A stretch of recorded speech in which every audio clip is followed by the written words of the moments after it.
Feel excellent, man. We had a great, amazing camp. I couldn't ask for a better camp. Um, the weight cut and everything like that's been beautiful. And I think we're right on point. We're ready to go. Eddie, we have media from all over the world here ready to ask you questions. To the media just joining us, I repeat, kindly raise your hand on Zoom, and when your name and publication is called, you can then direct your question to Eddie yourself. We have a first question here from Leon Jennings of Asian Persuasion MMA. Leon, please go ahead. Eddie, you said you believe a win on TNT one earn you a title shot. Do you think any win will do that, or do you think you need to make a statement with a big win? A statement with a big win will do it. I mean, I don't know. I'm not the promoter, so for me, it's about going in there and always making a statement. I'm not here just to win. Wins are for me. Being spectacular is for the fans. So I step in the cage, and the idea is always to be spectacular. Winning is usually just a byproduct of that. So, you know what I mean? I'm ready to go.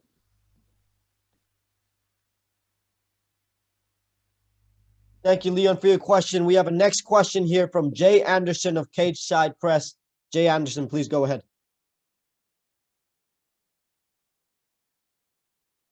Hey, Eddie, welcome back. Thanks for the time tonight. I just want to know how frustrating the past year has been for you in terms of, at 37, your window in the sport is limited, and then missing out a year due to the pandemic. How rough has that been, and how good is it right now to be getting back to work? I'm going to correct you there. I don't have a limited window. This is almost my second decade in this sport, and I love what I do. But it hasn't been frustrating. I got a chance to kind of heal, and like I said, I've been fighting 2 decades. A little bit of time off never hurts anybody, and I think it wasn't just my problem; it was the world's problem. So I think all champions, whenever they face adversity, you have to adjust, you have to pivot, and you have to change direction and do what you can do within your means to keep your life going. And in my eyes, I just got a chance to kind of see my family, see my kids, and work that part of my life. I'm a father and a husband first who happens to fight. So, I got a chance to be a better father, a better husband. Glad to hear it. And, what would a third title and a third major promotion mean to you at this point in your career? For me personally, I would be the greatest lightweight to ever grace the sport of MMA. That's how I feel about it. It's easy to be great for 5 years or 10 years and have that energy to be able to do that, just to take on the sport and be energetic and excited about what you do. But this is almost 2 decades going, traveling to all parts of the world, fighting champion after champion after champion from all over. Not staying in one place and taking on all challengers. So at the end of the day, my resume will speak for itself. And anybody willing to debate it, just check the scoreboard. All right. Thanks very much. Thank you for your question. We have next Chris DeSantiago of MMA Island. Chris, please go ahead.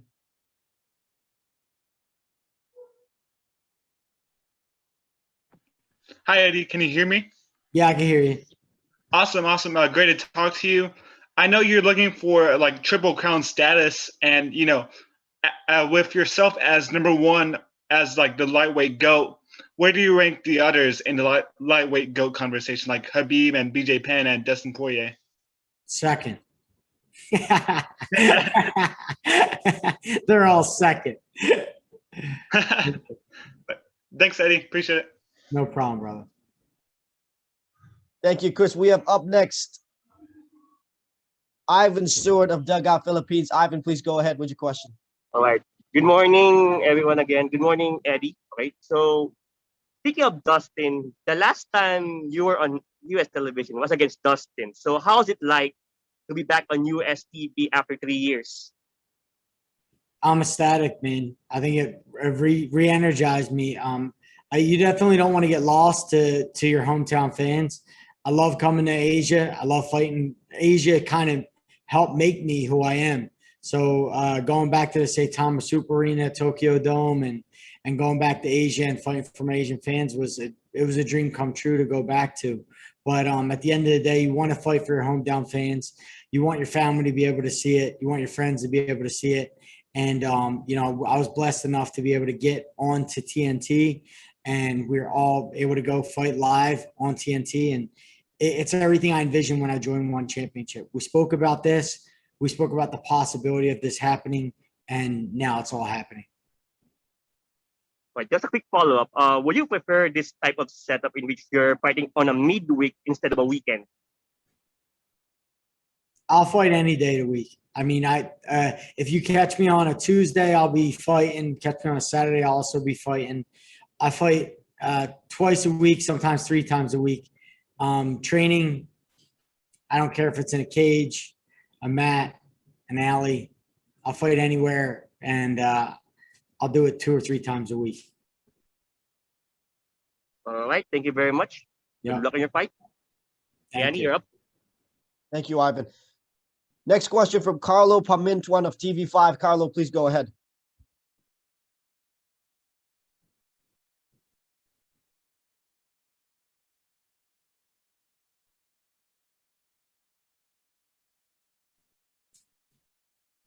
A huge chunk of your life to MMA and you train like a beast, but do you feel like you have additional motivation that this fight is on TNT and that you'll get to remind the US fans about what you do?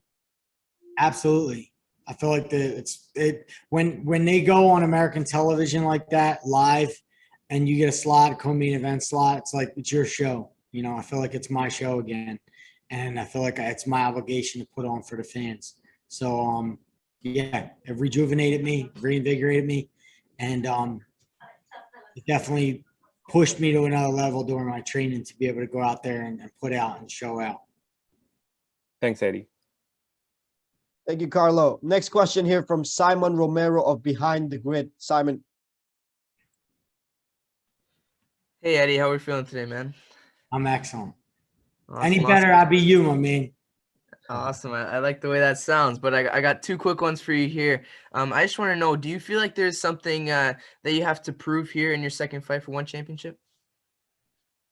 The only proving, you know, that I feel like I have to do is to myself. I just want to go out there and put on my best show. I know what I did. I know the kind of camp I put in, the sacrifice I put in, and the improvements that I made. So, I mean, I just feel I prove things to myself as a martial artist. Every day I make that walk into things sometimes that I don't want to do, and it requires the discipline, the courage to do that. And you know, at the end of the day, I'm proud of myself for that. And I prove things to myself. I don't prove things to anyone else. And this last one I have for you here, I want to know, what do you need to do in order to be successful against Yuri Lapicus come fight night?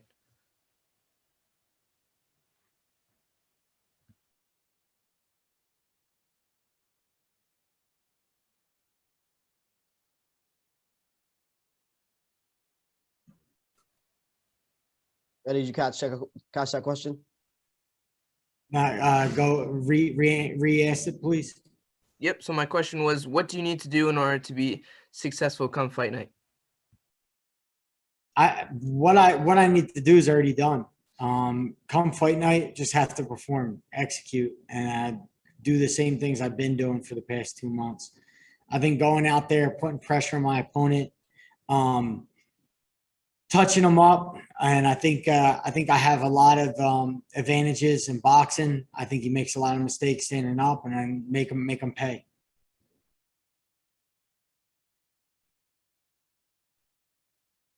Thank you, Zach. We have our next question here from Angel Jude Briosos of MMA Overtime Heroics. Angel, please proceed.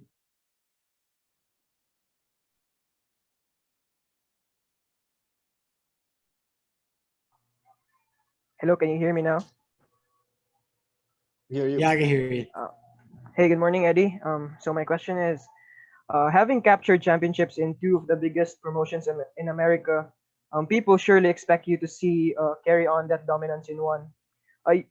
Your road to the title shot has been delayed due to that loss against Timofey, and so this fight is important to you securing that title shot again. So describe your emotions leading into this matchup as far as the pressure goes on you, and does it ever get to you, the pressure? How do you manage it? That's all. I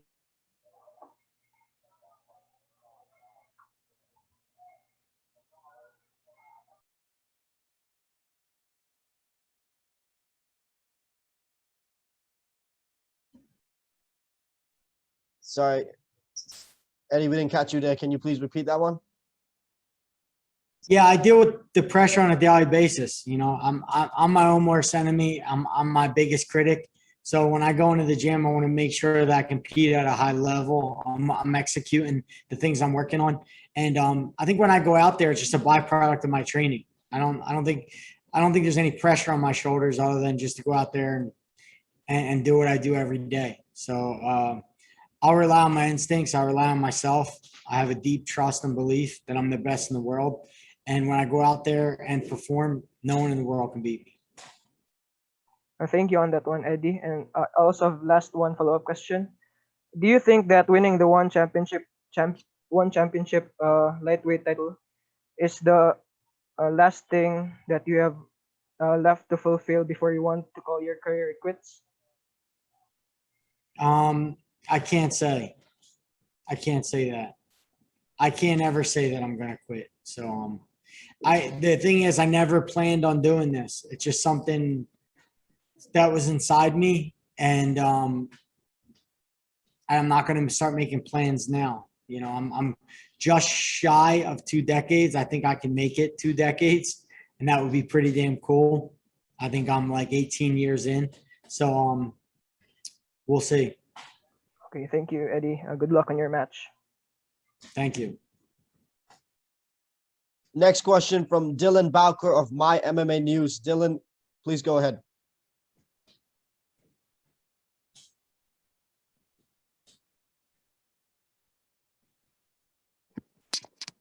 Hey there, Eddie. How's it going? How's it going, brother?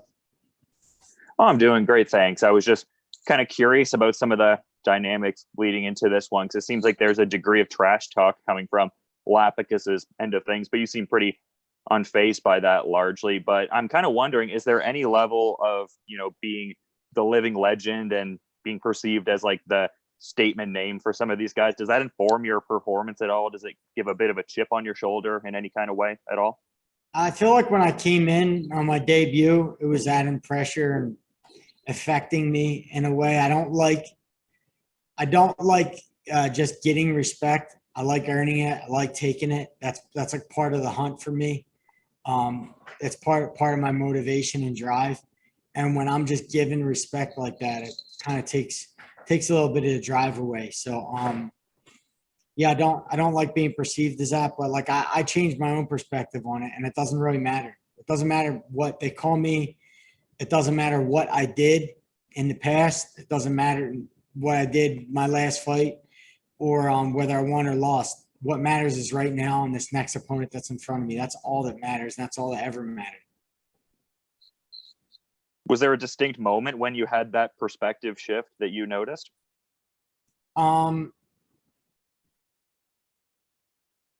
I want to say that, I in my debuts, in a lot of my debuts, whether we're talking about Bellator, UFC, or even one championship, any one of the major promotions in the world, I've never done good in my debuts ever. And I look back and I was like, what was the one factor that, that kind of separated my performance from being good and being able to go out there and just be myself. And I think a lot of it was the pressure of, who I was, that the promotion was putting this name on me as one of either whether it's a legend or the guy who's supposed to be the champion or whatever. And I was holding that weight rather than just letting it roll off my shoulder. I was holding on to it, and it wasn't allowing me to perform to the best of my ability. Awesome. Thanks for the time, Eddie. No problem. Next question from Dewey Wijatmiko of bolasport.com. Dewey, please go ahead. Yeah, Eddie. Nice to meet you, Eddie. Hey, nice to meet you. Eddie, you already fought with the best in the lightweight division. How do you see Lapicus? Is he has something special that made you make adjustment to your preparation? Well, for me, just even being in the weight class that I'm in is a challenge. The guys are much larger, bigger frame than a lot of them are bigger than me. So it's a challenge already. And Lapicus has a lot of skills. He's well-rounded. He's relaxed. He fights like a veteran. And I'm looking forward to the challenge. I see holes in his game. I see mistakes he makes, and I'm going to make him pay for them. But no, he's a very good fighter. You don't go 13-0, without being a good fighter. He's beaten a lot of good guys, and I respect him. Yeah. One more, Eddie.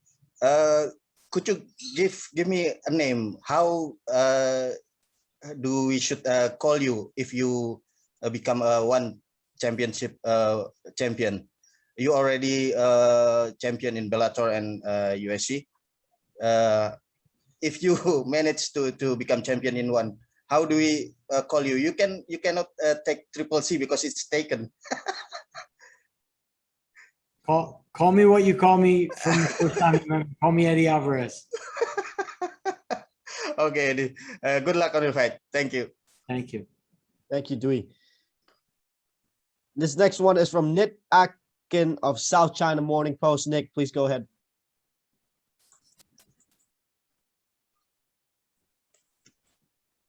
Can you hear me now? Sorry.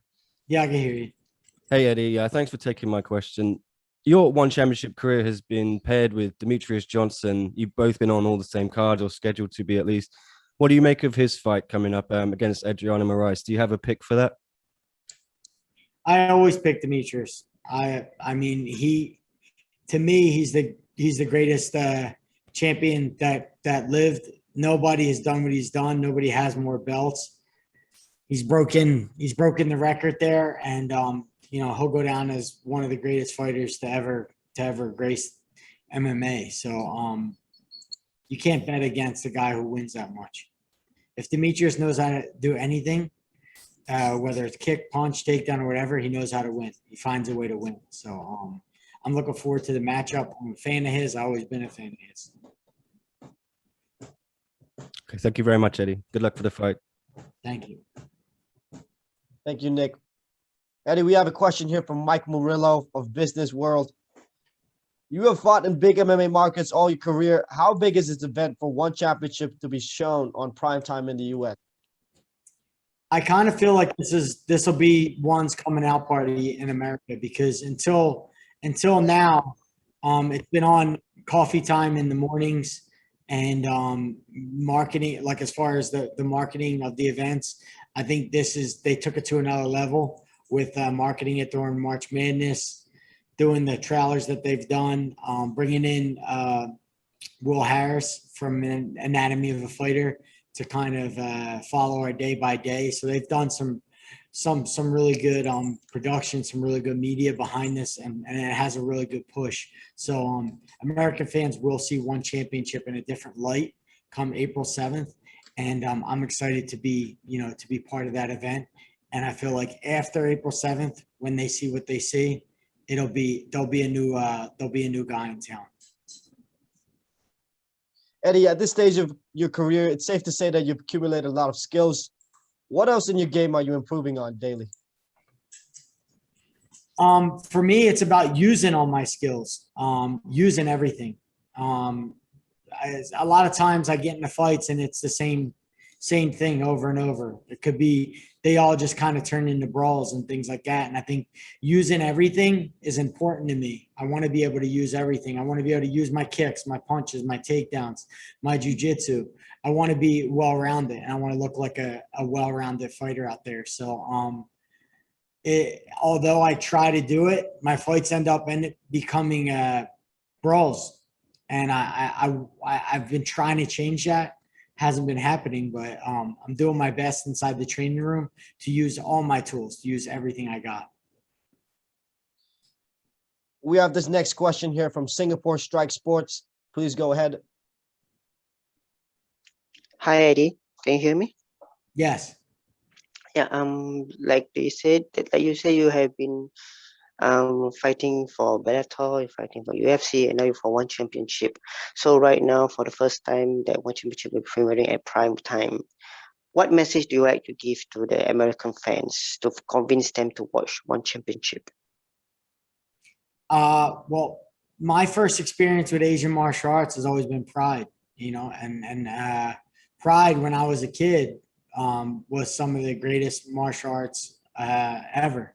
As far as the event, as far as the fighters, the way they produced it, the way they directed it, and the first time I went to a One Championship show, I just remember I had complete chills.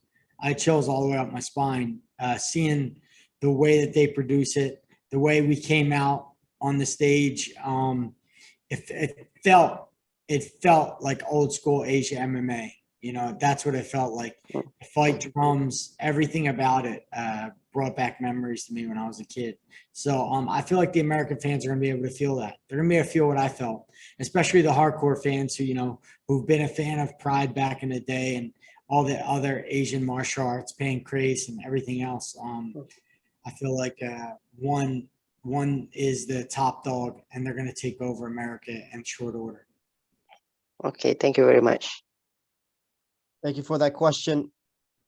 One more question here from Leon Jennings of Asian Persuasion MMA. Leon, please go ahead. Again, Eddie, just wonder, how do you see the Christian Lee Timothy Nastyukhin fight going down? That's a pick 'em. I feel like Christian does a good job pulling people right into his grappling game right away, and I think Timothy, the main thing you're gonna have to do against him is get him tired.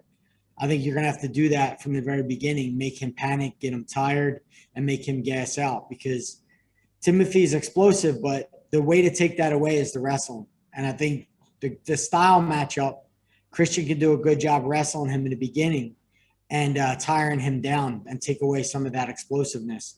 So if Christian's able to do that and able to impose his grappling, I feel like he may be able to, tire Timothy out and then maybe be able to get a submission, but he's going to have to get him to the floor. And if he don't, every minute that Timothy Nastyukhin is on his feet is, it could be a kill shot. It could be over for Christian Lee. So I'm looking forward to watching the fight. Have you got a preference who to win there? You could obviously face the winner. Have you got a preference who you'd rather face? No, I don't care who it is. It'd be nice if Timothy wins. It'd be nice to kind of get back into a title contention and get a rematch with Timothy. But if Christian wins, then, he earned his keep, and it'd be nice to get a shot at Christian. So either one of them, whoever it is going to have a target on their back after I beat Yuri. Cool. Cheers, Eddie. Good luck. Thank you. Thank you, Leon. We have one question here from Dylan Bowker of MMA News. Dylan, please go ahead. Hey there, Eddie. I just had a quick question in regards to just, the Grand Prix titles that are present in One Championship, just with the backdrop of the recent video of Demetrius Johnson saying that it's the crown jewel, just winning that Grand Prix championship because he comes from that, background of the Grand Prix being so significant. Like, you have certain tournament championships to your credit, like the Bellator championship in the past, but how important of a capstone would that be for the career to have a Grand Prix championship within One Championship? Yeah, it seemed to escape me back in 2006 in Asia, and escaped me again 2 years ago here in Asia again. So they keep escaping me, and I don't know why. I leave everything into the fight gods. When they speak, I listen, and you can try your butt off, work hard, and do everything you can, but sometimes it's just not in your favor. And I wasn't able, when it came to the Dream Lightweight Grand Prix, they disqualified me from the tournament. I was the only fighter in the tournament to go undefeated, and they disqualified me for an eye injury.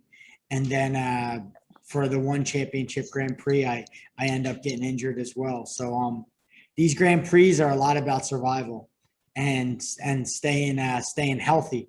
And my style of fighting don't lend itself to stay healthy. It's not a very healthy style of fighting. Yeah, I was gonna say, I guess being the violence weight champion doesn't lend itself well to that kind of format, eh? That's one belt I do have. I am the most violent, so can't take that away from me. Absolutely not. Thanks for the time, Eddie. Thank you for that. Eddie, we're gonna move into some rapid fire questions here. First thing that comes to your mind, just answer that. First one here, if you could have one superpower, what would it be? Wisdom. You're stuck on an island and can only eat one fruit. What fruit are you picking? A canepa. Do you prefer to compete in the ring or the one circle? One circle. One ice cream flavor for the rest of your life. What you going with? Chocolate, for sure. What's one of your all-time favorite movies?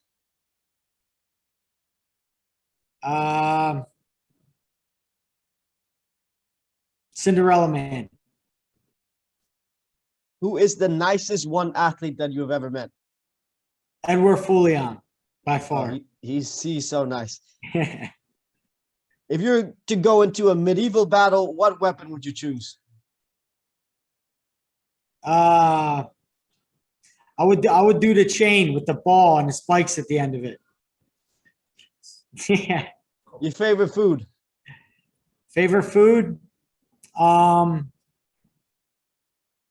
That's a tough one. I'm gonna say sushi. Who has the best fight style in one championship besides yourself? Besides myself, best fight style, I'm gonna say Rotang. That's it from us, Eddie. Thank you so much for your time. All the best. Thank you.